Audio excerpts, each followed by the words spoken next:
एक बच्चे की मां होने के बावजूद तन्या अपने सहकर्मी हर्ष के मोहपाश में बंधती चली जा रही थी।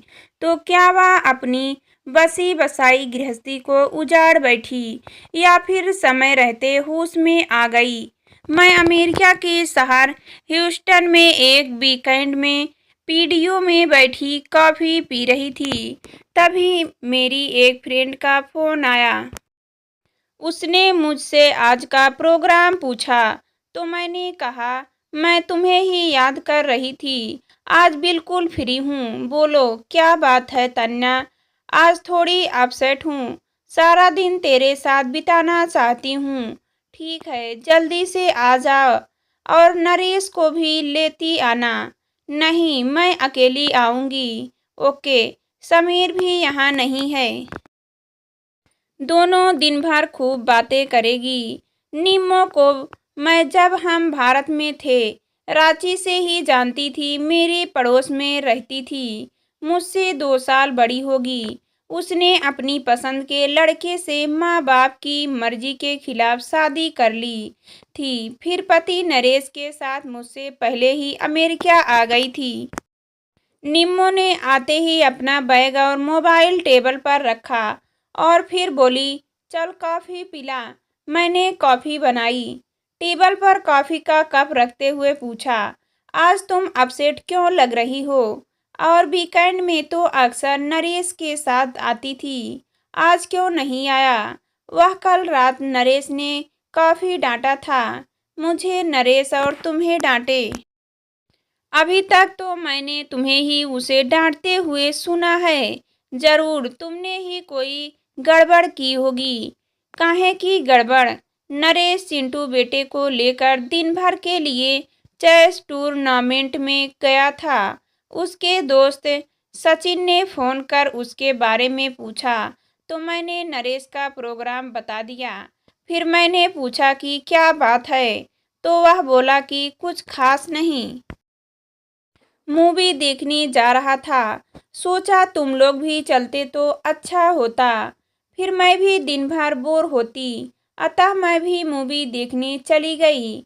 हालांकि मैंने सचिन को इस बारे में कुछ नहीं बताया था। वह तो इत्तेफाक से सिनेमा हॉल में मिल गया और संयोग से मेरे साथ वाली उसी की सीट थी। मूवी खत्म होने के बाद बाहर ही दोनों ने लंच किया। मैंने नरेश और चिंटू के लिए भी पैक करा लिया। तुमने नरेश को मूवी के बारे में पहले बताया था?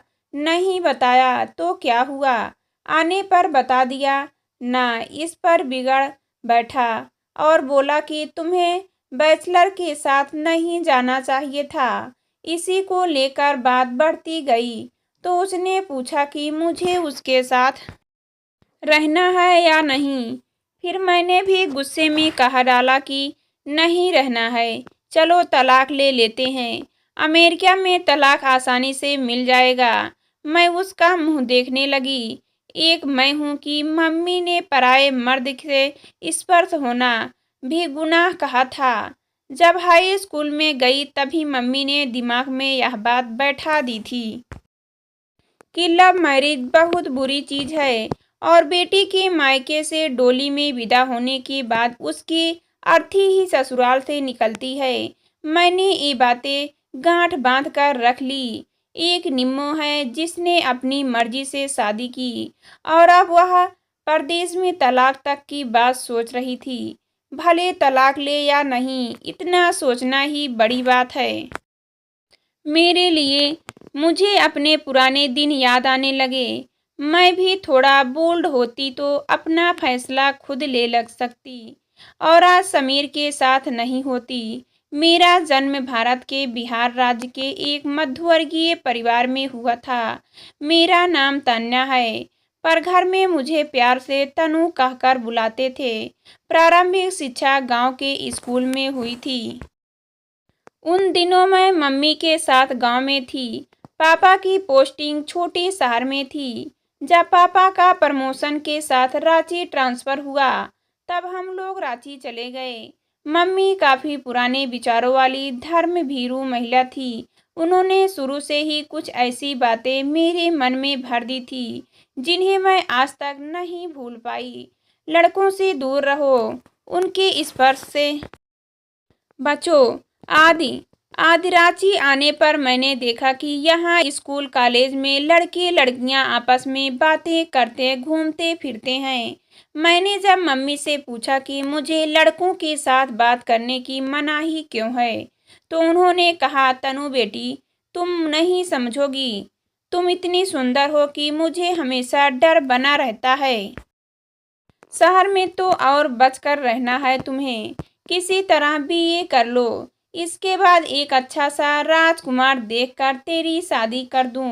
बस मेरी जिम्मेदारी यहीं खत्म, वहीं तुम्हें आजीवन ढेर सारा प्यार देगा। मैंने कहा, मम्मी, मुझे बीए एमए नहीं करना है। मैं इंजीनियर बनकर नौकरी करूंगी। उसके लिए तुम्हें बहुत पढ़ाई करनी होगी, बहुत मेहनत करनी होगी। मेरी सुंदर बिटिया, यह सब तुम मुझ पर छोड़ दो। मैं पढ़ूंगी और नौकरी भी करूंगी। मैंने उस दिन जाना कि मैं भी सुंदर हूँ। मैंने आईने में जाकर अपनी सूरत देखी। मुझे वैसा कुछ नहीं लगा जैसा माँ कहती थी। हर माँ को शायद अपनी संतान सुंदर लगती होगी। खैर, देखते देखते मेरा मिश्रा के बिरला इंस्टीट्यूट ऑफ टेक्नोलॉजी में एडमिशन हो गया और फिर 4 साल बाद मुझे कंप्यूटर साइंस की डिग्री भी मिल गई। फिर मैंने मुंबई में एक कंपनी ज्वाइन कर ली। मेरी मम्मी को मेरे अकेले मुंबई रहने में समस्या दिख रही थी, अतः वह भी मेरे साथ मुंबई आ गई। मेरे पापा के बॉस के बड़े भाई अमेरिकी नागरिक हैं। उनका बेटा अमेरिका में नौकरी करता था। उन्होंने अपने बेटे समीर के रिश्ते के लिए पापा से संपर्क किया। उन्होंने बताया कि समीर से शादी के बाद मुझे भी जल्दी ही अमेरिका का ग्रीन कार्ड और नागरिकता मिल जाएगी। आनन फानन में मेरी शादी हो गई।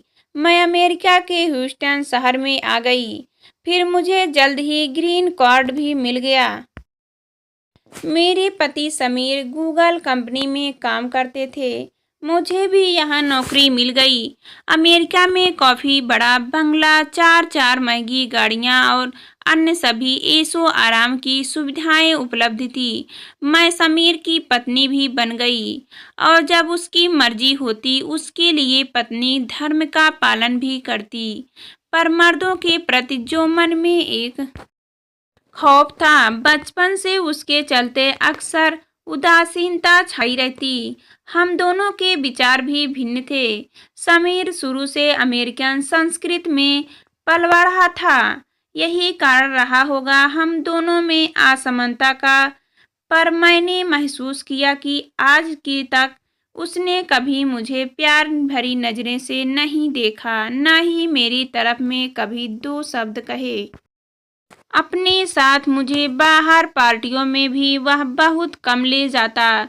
मैं कभी कुछ कहना चाहती तो मेरी पूरी बात सुने बिना बीच में ही झिड़क देता या कभी सुनकर अनसुना कर देता। मेरी भावनाएं उसके लिए कोई मायने नहीं रखती। काफी दिनों तक पति से हम बिस्तर होने पर भी मुझे वैसा कोई आनंद नहीं होता जैसा फिल्मों में देखती थी। मेरे ऑफिस में एक नए भारतीय इंजीनियर ने ज्वाइन किया था। पहले दिन उसका सबसे परिचय हुआ। हर्षवर्धन नाम था उसका। उसे ऑफिस में सब हर्ष कहते थे। हम दोनों के केबिन आमने सामने थे। मैंने महसूस किया कि अक्सर वह मुझे देखता रहता। कभी मैं भी उसकी तरफ देखने लगती। जब दोनों की नजरें मिलती तो हम दोनों नजरें झुका लेते। पर पता नहीं क्यों हर्ष का यूं देखना मुझे बुरा नहीं लगता और मैं भी जब उसे देखती मन में खुशी की लहर सी उठती थी।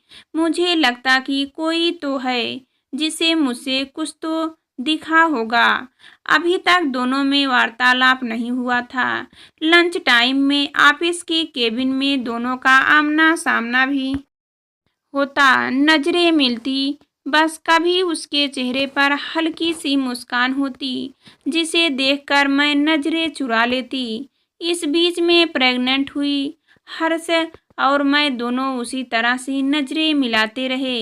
मैंने देखा कैंटीन में कभी कभी उसकी नजरें मेरे बेबी बम्प पर जा टिटकी तो मैं शर्म से आंखें फेर लेती या उससे दूर चली जाती।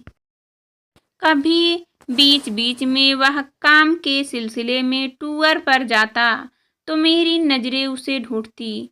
कुछ दिनों बाद मैं मैटरनिटी लीव पर चली गई। इसी बीच मैंने फेसबुक पर हर्ष का फ्रेंडशिप रिलैक्स देखा। पहले तो मुझे आश्चर्य हुआ कि ना बोलना चाल और सीधे दोस्त बनना चाहता है। 2-3 दिनों तक मैं भी उसी उड़ेन धुन में रही कि उसकी रिक्वेस्ट स्वीकार करूं या नहीं। फिर मेरा मन भी अंदर से उसे मिस करता रहा था। अतः मैंने उसकी रिक्वेस्ट एक्सेप्ट कर ली। फौरन उसका पोस्ट आया कि थैंक तन्या, आई मिस यू। मैंने भी मीट यू लिख दिया। फिलहाल मैंने उस दिन इतने पर ही फेसबुक लॉन्ग आउट कर दिया। मैं आंखें बंद कर देर तक उसके बारे में सोचती रही। पता नहीं क्यों आमने सामने हर्ष को मुझसे या फिर मुझ भी हर्ष से बात करने में संकोच होता, पर मुझे वह रोज हर्ष का फेसबुक पर इंतजार रहता।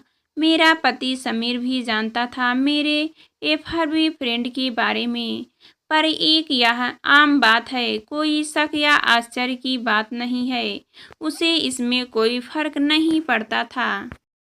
इसी बीच हर्ष ने बताया कि वह बोकारो का रहने वाला है।